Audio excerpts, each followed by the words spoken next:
Hello, and today we are going to do a STEM activity on paper airplanes. And what you're going to need today is, number one, paper.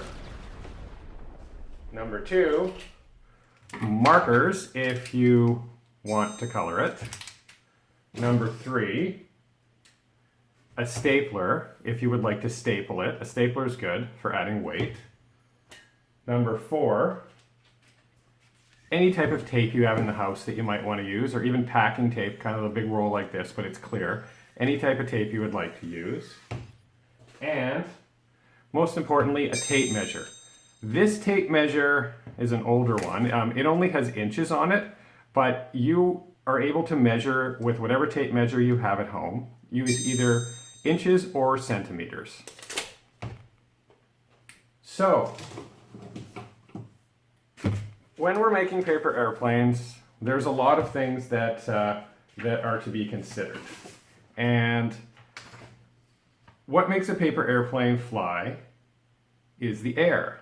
And it's the stuff all around us. You hold your hand in front of your body, and with your palm facing sideways, just like this, so that your thumb is on top and your pinky is facing the floor, swing your hand back and forth as fast as you can and see if you can feel the air. Swing it back and forth and feel that. Do you feel it? Now, turn your hand sideways like this, parallel to the ground, and do the same thing. Does it feel like your hand is slicing the air? Or have you ever been in a car and put your hand out the window when your mom or dad was going fast or going the speed limit and felt how the air feels and felt how if you turn your hand sideways, it just moved in a way more nice way than if you had your hand like this? That's when you feel the resistance. How an airplane moves in the air, or its aerodynamics, is the first consideration in making an airplane that will go for a long distance. There's something else. It's called drag and gravity. Planes push a lot of air, and like your hand did when it was facing the side. And there's a lot of drag or resistance moving through the air. If you want your plane to fly as far as possible, you want a plane with as little drag as possible. So like if I had a piece of paper like this, and I was just trying to push it through the air, versus this paper airplane, which do you think would go better through the air? A second force that planes overcome, or need to overcome, is gravity. You need to keep your plane's weight to a minimum. That's why it's good that paper is light, for it to fly as far as possible and not have gravity pull it right to the ground. Now let's talk about something called thrust and lift. Thrust and lift are two other forces that make a plane have a long flight. Thrust is the force of movement of the plane. The initial thrust comes from, like, when I throw the plane, or when you throw your plane, that's your thrust. That's your power that comes from you when you launch your plane. After this, the paper airplane really becomes just a glider. And the glider covers altitude to forward motion, or converts it into forward motion. Lift comes when the airplane wing is pushing up harder than the air that's pushing down on it. It is the difference between the pressure that enables this plane to fly through the air. Pressure can be reduced on a wing surface by making the air move more quickly, like when the air moves faster across here. The wings of a plane are curved on a real airplane so that the air moves quickly over the top of the wing, resulting in an upward push or lift on the wing, and that's why the airplanes take off. Now, there's something called balance, and balance is when you have all these different forces that come together, and that's what makes a paper airplane work well, when you have drag, gravity, thrust, and lift, and these are all balanced. Some planes, like a dart plane, kind of like this, are meant to be thrown with a lot of force, which means you throw it really hard. Because darts don't have a lot of drag and lift, they depend on extra thrust, which means you just throw it as hard as you can. Long distance flyers are often built with the same design. Planes that are built to spend a long time in the air usually have a lot of lift but little thrust. these planes fly a slow, gentle flight. So now what I'm going to do is I'm going to show some examples of some paper airplanes on how to build them. And that way you can try building these at home, and then you can compare how they are. So first off, I'm going to show you how to build pretty much just a basic paper airplane, similar to the one that I have right here. So what I do is I just fold the paper over, just like that. And sometimes if you have something else, like if you have something to go, oh, but don't use that because it's really loud, something to go along the edge. It can even be a marker or something like that. It's a really good way to make it so you get a really nice fold. So this way, I just fold this one over like that. And you can use your fingernail too. Fold it over so that it's parallel along this edge. So use this edge as your guide. If you actually take this and pull it down till it touches, hold your finger right here and then just push your finger up. That's a really good way to do this. Now, if you want to do a basic airplane, you could just fold this over parallel and that's it. And that's your this is your most basic airplane. But what I like to do is fold this over like that. Try and hold that there so it doesn't move. Like this. Just so that this edge comes parallel to the bottom. And then do that again on the other side. And remember, you could pause this video anytime or back it up. I know I'm going fast, but I'm going to do 3 paper airplanes for you today. So now, when you get to here, you could do the same thing and try to fold this over. It gets really hard here. So if I want a bit more lift on this, what I'm going to do is I'm going to bend this up about this far. And if I look at my finger, for me, it's about almost the length of my finger. And I do that. Then on the other side, you just bring this wing down till these two match and they're lined up. Then hold your finger on there and then start here and push. Then bring it back like this. Now we have a kind of cool paper airplane. This kind of looks like a, almost like a Harrier or something like that. And it's really interesting. Now, there's something I want to show you on this first airplane because I want to explain this concept right now. Now, you don't need a pair of scissors, but if you happen to have a pair of scissors, it's great. You can just make a little tear here, just like that. So, see how I made these two little fins at the back? And then you bend them up. Now they can bend up or bend down. Now, these things are called, on an airplane, they're called ailerons. Now, these are a flap-like structure on the trailing edge of wings, one on each side. And because this isn't like a normal airplane with wings up like this is their back here. And as it tilts upward, less lift will be created on the wing. And that means your plane generally will go up like this because the wind comes through like this, it hits this, and it causes the plane to push up just like that. So if you find your plane just goes and hits the ground, put some ailerons on your plane, then what it'll allow it to do is it'll allow it to pop up a bit more. But if you put too much aileron, what it could actually make your plane do, actually I'm not going to tell you what it's going to make it do. I'm going to let you play with that. Now, if you tilt it to one side like this, if you put one down and one up, what do you think is going to happen? I want you to try that. I want you to see what happens if you put one up and one down, or I want you to see what happens when you put both down. And you can tell me after you do this what this does. But these are ailerons, and these allow you to increase or decrease the lift of your airplane. So this is a very important way to be able to adjust. And I recommend you use scissors if you want your lines to be clean, but this was a good way to show this. So this is airplane number 1. That is one that you might like. Now, let's move on to another airplane. This one is one that I learned a long time ago when I was young. I went and got a book from the library, and it's a very cool one. So start off by doing that fold down the middle, then fold your plane like an X, line this up with this side, and just make it so that your paper goes across the angle. Then do the same thing the other way.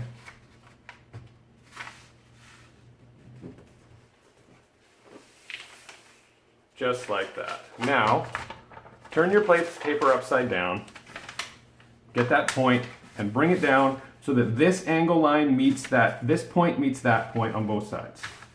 And I know this can be a little tricky. And just bring that across, or use your marker or whatever you want to do, or your fingernails.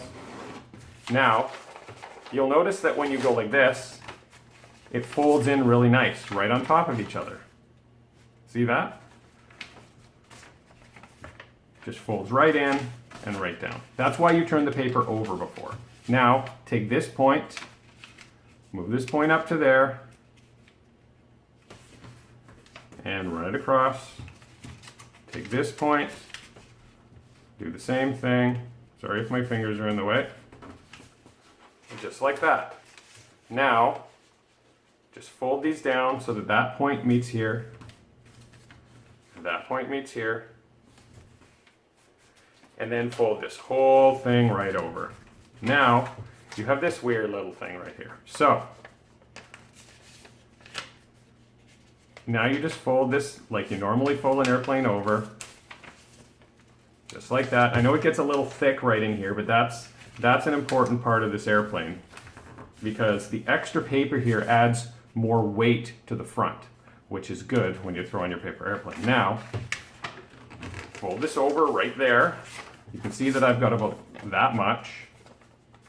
Then do the same thing here and align your wings so that your wings are the same. Then, now you have this cool little airplane. So, what else do we need? We need to fold our little wings. There we go. And we need to fold our wing over here as well. And what I like to do sometimes to make sure my wing's the same is I fold it over and then I do this and make sure that this line here. Now, I am going to just make a little cut here. Make a cut here. There you go. And now you fold these up, as long as they're detached. And I'm putting ailerons on this. This design is supposed to have ailerons, and they're supposed to be up. Now, something we haven't really talked about is, why did I have that stapler? So, if I don't have any paper clips at home, but if you have use what you have at home. Obviously, we don't want to be going to stores right now. So, I take a stapler, and I bend this up so I can get it to a good spot, and I try and put I put 2 staples in to start. Then I fly my airplane. Then I add another staple and then try it again until I get the weight that I want. So you can play with this with as many ones as you want. Now, these airplanes I'm showing you are just examples. You do not have to do the airplanes that I am doing. You can do any airplane you want.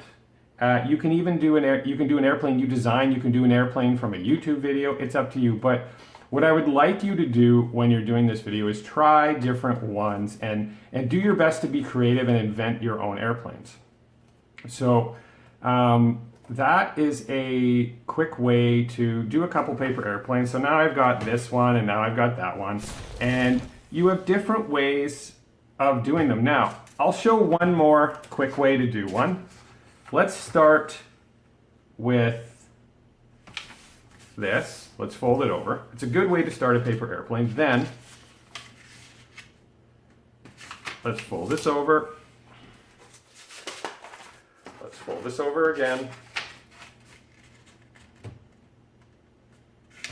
Now, when I get here, I could think about that second paper airplane I made, and I'm like, well, maybe I don't want this point the same. So fold your paper airplane over and turn the nose in like this. So now you have a stub nose, okay?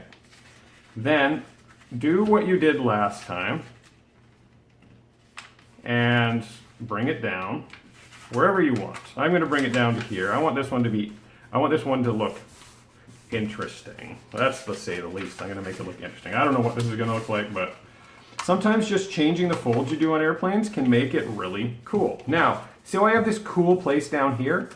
I'm going to put a staple here right now, or a couple, and or one, I guess, because my staple's not working, but now I've got a cool place to hold this airplane later when I throw it. So then I'm going to bring this across, and I'm going to fold this almost from the nose on this one. And I've never made this paper airplane before. I just did this today to show you that by changing how you do the folds, now I've got this paper airplane that has, and I'm going to put another staple down here if it works. Yep.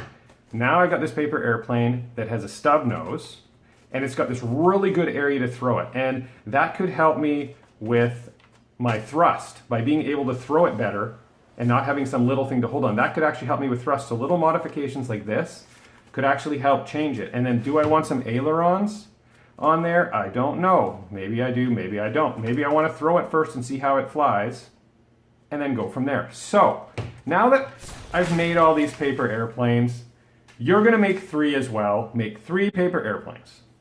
And once you've made those 3, then what you're going to do is you're going to make a chart kind of like this.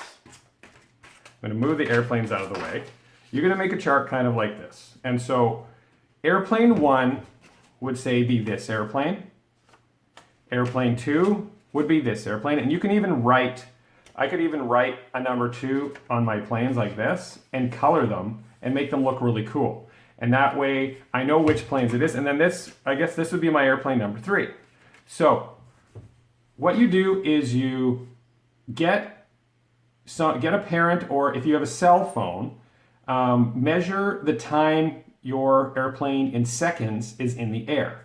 And so if I had my airplane go into the air, and let's say my airplane was in the air for 10 seconds, then I would write that. And I would do it 3, and each time I would throw it, I would measure the time. But I also measure the distance. So I make a mark on the floor.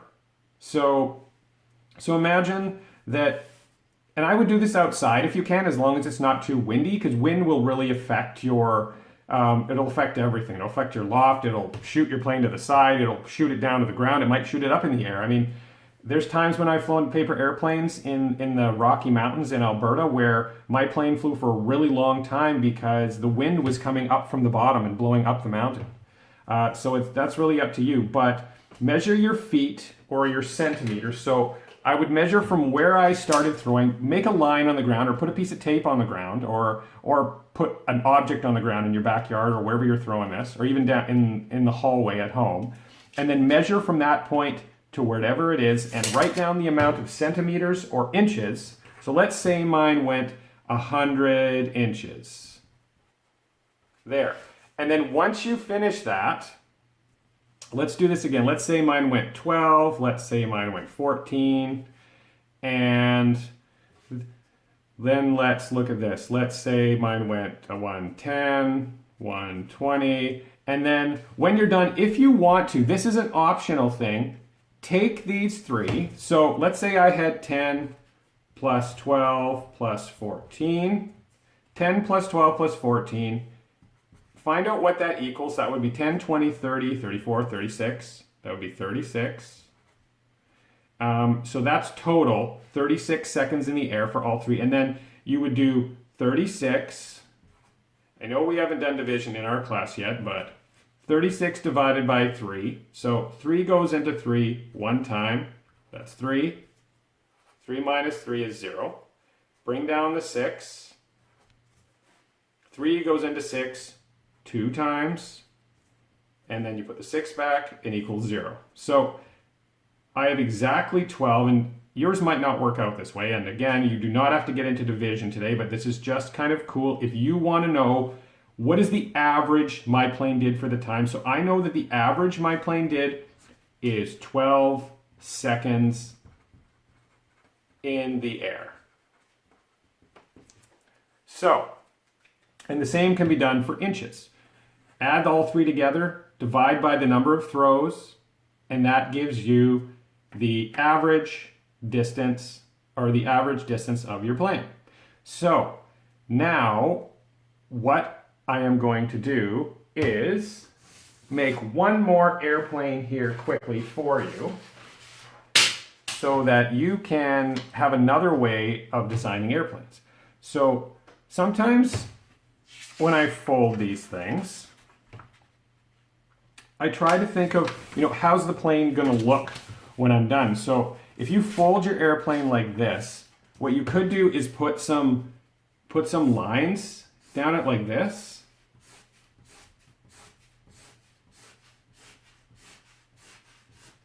Then come to the other side and do this.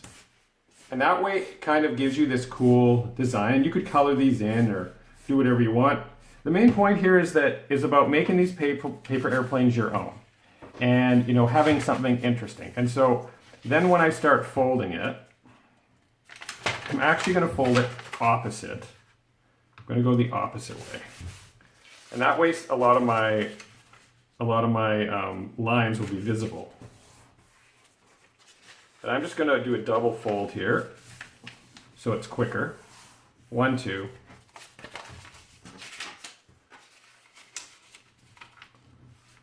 One, two.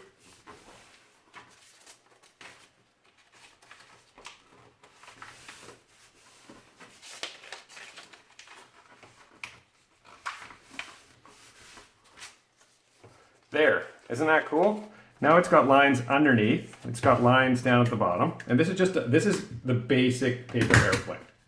This is the basic one that I learned how to make in school and that we would always make. And so now make your paper airplanes. Number one, make your airplanes. Color them if you want. Number two, modify, test fly them, get them how you want them to be. Then make yourself this chart. It's pretty easy to make. Just write down airplane number one. And again, if you want to know what airplane is each, write a number one on there, or write it down here. If you don't want to see it on the top, you could do like a one right here, like that. Measure the time. Your airplane's in the air. Measure the time, the distance that it's traveled, and do that 3 times for each plane. If you think that's too much, you could always just do 2 planes, but try and do this and try and make the cool designs for the airplane. I'd like to see what you come up with. I'd like to see you do some folds and make whatever you want. But again, if you do find something on YouTube that you want to watch and do it that way, that's fine too. But just tell me when you make your little video or however you record it, that tell me where you got it from. Anyways, have a wonderful day. Good luck making some paper airplanes.